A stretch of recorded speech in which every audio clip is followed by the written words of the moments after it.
Hola, què tal? Et presento un rellotge que genera molta admiració. És el rellotge Oppo Watch. Oppo, quin rellotge! I aquí et presentaré totes les coses que fa aquesta petita meravella que et poses al canell i que fa moltes més coses que dir l'hora i que, com altres rellotges que hem vist anteriorment, també té el sistema operatiu de Google, Wear OS. Wear OS. O sigui que li pots posar moltes i moltes aplicacions i fa moltes coses! Així que no perdis detall perquè si t'agraden els rellotges intel·ligents, aquesta és una molt bona opció.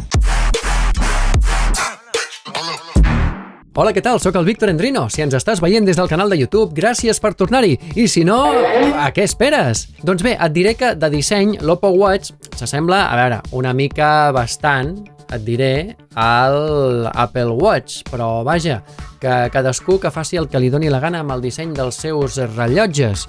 Deixeu ja d'imitar Apple, per favor! I que m'agrada en tots els seus aspectes, el marc d'alumini, per darrere, bé, és de plàstic, encara que la versió de 46 mm, perquè aquest és de 41. La versió més gran de 46 mm per aquí darrere és de ceràmica. Està molt bé, però hi ha una cosa que no m'acaba de convèncer, que és la corretja. És una corretja que només té un piu per posar-li i que té la tireta per subjectar la corretja a la part que queda de la cua de la corretja. Però què passa? Que aquesta tireta que té per aguantar la cua de la corretja no és gaire estable, se surt de vegades, i llavors et queda la corretja només aguantada per un piuet. I què em va passar l'altre dia? Doncs que la primera nit que vaig dormir amb aquest rellotge, perquè també t'analitza el son, se'm va sortir de la tireta aquesta i al matí següent, quan em vaig llevar, em vaig trobar que tenia el rellotge per allà perdut a sota l'adredor, que no sabia ni com se m'havia sortit. Per què? Doncs perquè no té una tanca gaire segura. Però a part d'això, tota la resta està força bé, té dos botons pel costat, un que es fa servir més que l'altre perquè el de sota és per encendre i apagar i per un accés directe, que tu li pots dir que quan apretis aquest botó de baix et vagi a la part del rellotge o a la funció del rellotge que més utilitzis, i això és molt pràctic. Estem amb un rellotge que també ens permet respondre missatges, mails, fins i tot ens permet interactuar amb altres aplicacions, perquè l'altre dia vaig rebre una menció de Twitter i aleshores vaig poder respondre, fer retweet o fer like des del mateix rellotge, amb les opcions de resposta i respondre'l, evidentment. O sigui que és molt pràctic a l'hora d'interactuar amb les notificacions que t'arriben, perquè a l'hora de respondre WhatsApps, per exemple, és una passada perquè té fins i tot el teclat complet amb totes les lletres perquè tu puguis respondre amb el missatge que vulguis. També pots respondre amb frases predefinides, dictant-li tu amb la veu, però en castellano, i directament enviant-li emojis també, perquè també té un teclat d'emojis. Això sí, hi ha una cosa que es pot fer i que els altres rellotges, almenys tots els que he provat, que en són uns quants, encara no són capaços de fer, ni tan sols el TicWatch Pro 3, que és un que vam estar provant l'altre dia i que sí que permet rebre trucades, però que encara no et permet fer trucades. L'Oppo Watch sí que t'ho permet. Oppo! Perquè té una icona que és un telèfon que tu li dones aquí i et surten tots els contactes per trucar el que et doni la gana, però és que a més també té un marcador telefònic, té un teclat de números que tu pots trucar al número que et doni la gana encara que aquell número que sigui no estigui dins la teva llista de contactes. I això és el primer rellotge que veig que ho pot fer. Potser n'hi ha d'altres, però no els he provat. Més coses. Pots pagar amb el rellotge, pots pagar amb NFC perquè té Google Pay. Això si el teu banc és compatible amb Google Pay. No és el meu cas, però és igual, que sàpigues que tu ho pots fer perquè la majoria de bancs ho són. També pots escoltar música amb Spotify. El que no pots fer és passar-te música al rellotge. No et pots baixar playlist de Spotify per escoltar-les sense connexió.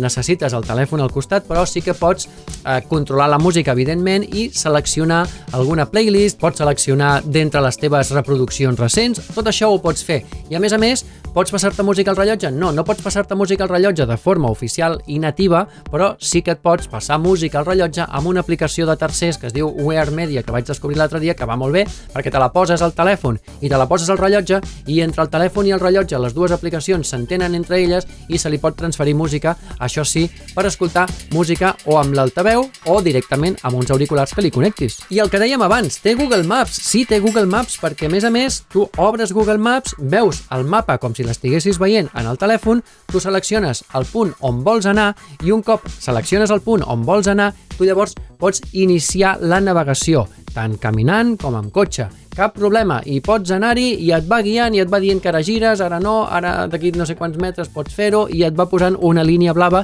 exactament igual que la que et trobes en el telèfon. O sigui que és superpràctic, i especialment per aquells que feu turisme. Bé, ara no, però quan tornis a fer turisme doncs podràs tenir això.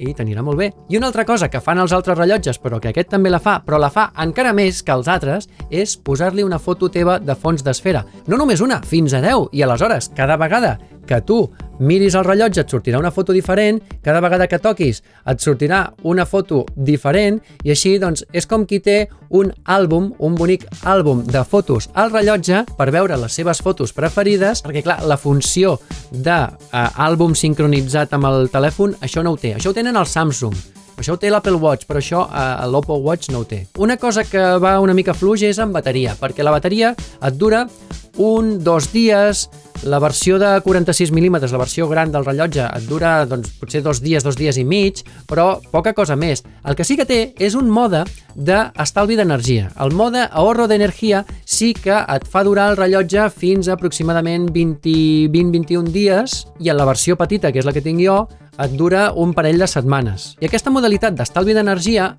està bé perquè et permet veure les notificacions, et permet mesurar-te el pols i et permet veure l'hora i la informació de l'esfera. Està bé, poca cosa més, però com a mínim t'assegures que no et quedes sense bateria, perquè aquest mode d'estalvi d'energia, quan queda un 5% de bateria, es posa automàticament.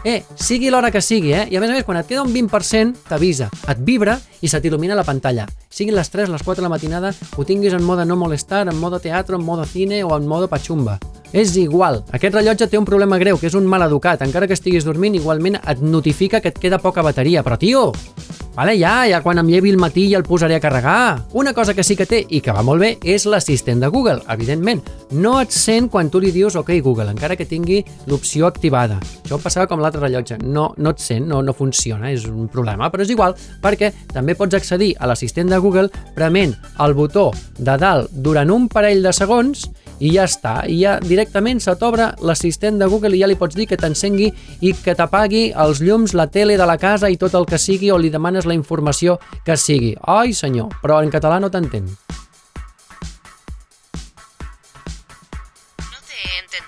Porque estaba hablando en catalán, bonito. En termes de mesurament de les nostres constants, com el pols o l'oxigen en sang, et diré que l'oxigen en sang no el mesura, no té sensor d'oximetria, no et pots mesurar la saturació d'oxigen en sang. El que sí que tens és un pulsòmetre molt precís, tant en repòs com en activitat esportiva. Me'n vaig anar a córrer amb l'Oppo Watch en un canell i amb el Fitbit Versa 3, que és el meu rellotge de referència en temes de sensor de pols, i em mesuraven el mateix, em donaven les mateixes pulsacions, i després en repòs també vaig fer la prova i també em donen més o menys el mateix, per tant podem refiar-nos molt d'aquest sensor de freqüència cardíaca. I en termes d'activitats esportives, clar, com que es tracta d'un d'aquests rellotges que té el sistema operatiu de Google, té duplicitat d'aplicacions esportives. Què vol dir això? Doncs que Oppo et posa la seva aplicació d'entrenaments. Llavors, tu vas i et trobes amb l'aplicació d'entrenaments que tens carrera de fitness, quemagrasses, caminar a l'aire libre, ciclismo a l'aire libre i natació. Després en tens un altre que és d'exercicis de 5 minuts, que aquests van molt bé, perquè no siguin esportistes i no els agradi fer esport, bueno, doncs almenys que no et quedaràs encarcarat o encarcarada, no? Doncs tens un exercici d'energia matutina, ponerse en movimiento, ejercicio con todo el cuerpo, quemagrasas o estiramientos antes de dormir. Això ho faig jo sense rellotge, no necessito estiramiento antes de dormir. I per què parlo de duplicitat? Doncs perquè, evidentment, també tens, baixant una miqueta més, tens l'aplicació Google Fit, que jo recomano que es faci servir més l'aplicació Google Fit que la pròpia del rellotge, perquè en termes de GPS li costa una mica connectar, no sé si és que no ho gestiona bé o què li passa, o que les vegades que ho he provat jo ha sigut casualitat, però m'ha trigat molt amb l'aplicació oficial, m'ha trigat molt a connectar-se al GPS, però en canvi, quan vaig fer servir Google Fit, se'm va connectar de seguida i als pocs segons ja tenia el GPS sincronitzat, i a més és que el Google Fit té moltes més modalitats esportives i és una plataforma que la tindràs en tots els telèfons, i si et canvies de rellotge alguna vegada o se't trenca i te n'has de comprar un altre que sigui d'una altra marca, si tu sincronitzes amb Google Fit sempre ho tindràs. En canvi, amb una aplicació que sigui l'aplicació d'Oppo, només podràs mesurar si tens un rellotge Oppo. Per tant, el meu suggeriment és que sempre facis servir aplicacions que siguin molt universals. Però a més, com que té botiga d'aplicacions, també et pots baixar les aplicacions més típiques que facis servir tu per les teves coses d'esport, és a dir, Adidas Running, Strava, Endomondo, Nike Plus, em sembla que es diu. Bueno, et pots baixar la que vulguis i aleshores mesures directament amb la teva aplicació preferida de registres esportius i passes de l'aplicació d'entrenaments d'Oppo i passes de Google Fit i te'n vas directament a la teva, que és la bona. Anem acabant. Què tal analitza el son? Doncs l'analitza d'una manera molt senzilleta, justeta, des del meu punt de vista, perquè només et dona l'estona que has estat despert en son lleuger o en son profund. No et dona gaire més anàlisi, no et diu com t'ha variat la freqüència cardíaca, a veure, que la freqüència cardíaca te l'està medint les 24 hores. Tu després pots anar a mirar els registres de freqüència cardíaca i tu pots mirar com has tingut el pols, però no t'ho posa tot integrat en l'anàlisi del son. Però una cosa bona que té és que cada matí quan et lleves t'envia una notificació i et diu a veure què te l'has dormit avui i et dona aquestes poquetes dades que té, però te les dona sense que tu hagis d'anar a buscar-les. I això està bé perquè si has d'anar tu a buscar els registres del son, per molt rellotge que tinguis i molt avançat que sigui, difícilment aniràs tu a buscar a veure què te l'has dormit. Almenys per experiència et dic que no ho miro mai. I per últim, especificacions i preu. Doncs que sàpigues que té 8 GB de memòria d'emmagatzematge, que li pots passar cançons d'aquella manera que t'he dit. 1 GB de memòria RAM, que es nota molt perquè té una fluïdesa molt bona, o sigui, té una experiència d'usuari molt bona aquest rellotge. I un processador que no és el més nou, però que també és molt avançat i que li va molt bé. I tot això, conjuminat, es tradueix en un preu de 249 euros, que déu-n'hi-do tela, però bueno, és que estem parlant d'una marca que es diu Oppo, que tenen mòbils de 1.200 euros. I 249 és la versió barata, és el petit, però que pots escollir la versió de 46 mil·límetres amb 4G, perquè també hi és, que se te'n va als 400 eurassos. Bueno, tu mateix, si t'ho pots permetre, home, jo crec que és un rellotge que et pot durar, que et pot fer molt de servei perquè té moltes utilitats i et pots baixar encara més i fer servir les que et doni la gana i que si t'ho pots permetre, doncs bé, et farà el servei. I fins aquí l'Oppo Watch. Oppo, quin rellotge! Recorda que aquest vídeo i molts altres que hem passat a FibraCat TV també els pots veure al canal de YouTube Endrino Reviews. Fins al proper!